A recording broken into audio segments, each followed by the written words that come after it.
bizlere, ülkemize, İslam coğrafyasına, Doğu Türkistan'daki kardeşlerimize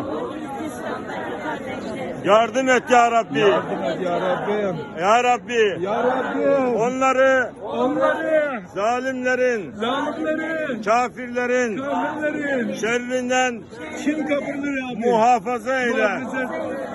Çin'in zulmünden Çin'in zulümünden. onları muhafaza eyle Allah'ım. Muhafaza eyle Allah'ım. Yardımını esirgeme Allah'ım. Allah'ım. Rabbena atina Atina.